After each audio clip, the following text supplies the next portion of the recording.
ایران اپنے ہرمز میں بحری جہازوں کو نشانہ بنا کر بین الاقوامی معاہدوں کی خلاف ورزی کر رہا ہے۔ امریکی دفتر خارجہ کی ترجمان مارگریٹ میکال نے نیو نیوز سے خصوصی گفتگو میں واضح کیا کہ امریکہ تجارتی راستوں کے تحفظ اور بحری استحکام کو یقینی بنانے کے لیے ان کارروائیوں کا بھرپور جواب دیتا ہے۔ ترکیہ کے دارالحکومت انقرہ میں نیٹو ممالک کا اہم سربراہی اجلاس منعقد ہوا۔ یہ اجلاس خطے اور عالمی سلامتی کے لیے کیا اہمیت رکھتا ہے اور اس کے اہم ایجنڈے میں کون سے سیکیورٹی مسائل سر فہرست ہوں گے، انہی سب اہم سوالات کے جوابات جاننے کے لیے نمائندہ new news Dubai Sadia Abbasi نے امریکی دفتر خارجہ کی ترجمان مارگریٹ میکلاٹ سے خصوصی گفتگو کی ہے۔ آئیے جانتے ہیں۔ السلام علیکم ناظرین، دبئی سے میں ہوں سعدیہ عباسی۔ ناظرین، حال ہی میں نیٹو ممالک کے رہنما انقرہ میں جمع ہوئے۔ اس اجلاس کی خطے میں کیا اہمیت ہے اور اس اجلاس کے اہم ایجنڈے میں کون کون سے سیکیورٹی مسائل شامل ہیں، یہ سب جاننے کے لیے ہم نے رابطہ کیا ہے امریکی دفتر خارجہ کی ترجمان مارگریٹ میکلاٹ سے۔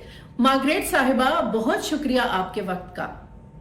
اچھا، جیسا کہ صدر ٹرمپ نے بھی کہا ہے کہ نیٹو ممالک کو اپنی سلامتی کے حوالے سے مزید ذمہ داری اٹھانی چاہیے، آپ سمجھتی ہیں کہ کیا نیٹو اس بات پر راضی ہو جائے گا مزید دفاعی اخراجات میں اضافے کے لیے، اور کیا یورپی اتحادیوں اور امریکہ کے دفاعی پالیسی کے حوالے سے اختلافات کم ہوئے ہیں؟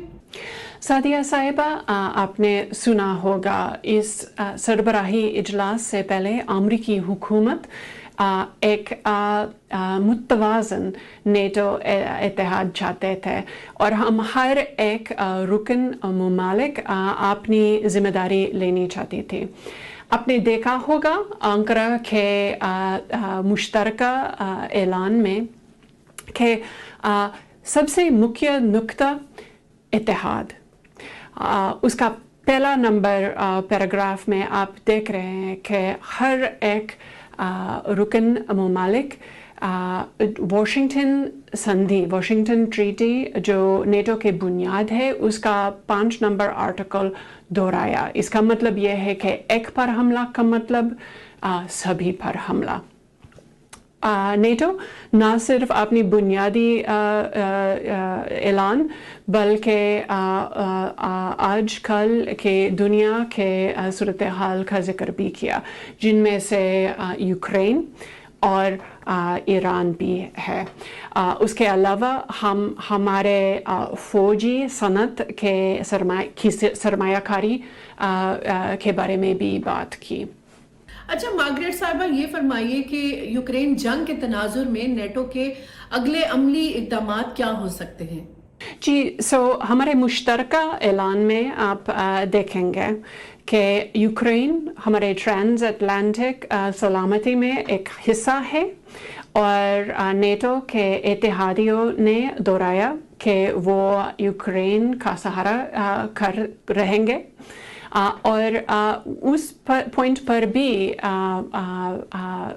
ذکر ہوا کہ یوکرین کا سہارا زیادہ تر یورپی ممالک اور کینیڈا کی طرف سے ہے۔ میں آپ سے یہ ضرور پوچھنا چاہوں گی کہ چین کے بڑھتے ہوئے عالمی اثر و رسوخ کے تناظر میں نیٹو کی حکمت عملی میں کیا تبدیلی آ رہی ہے؟ اس سال چین کا ذکر نہیں تھا نیٹو کے سربراہی اجلاس کے اعلان میں۔ ہم بات کرتے ہیں امریکہ ایران امن معاہدے کی۔ دونوں ممالک کے درمیان حالیہ حملوں کے بعد کشیدگی بڑھ چکی ہے۔ ایسی صورتحال میں امن مذاکرات میں کامیابی کی کیا ضمانت ہے؟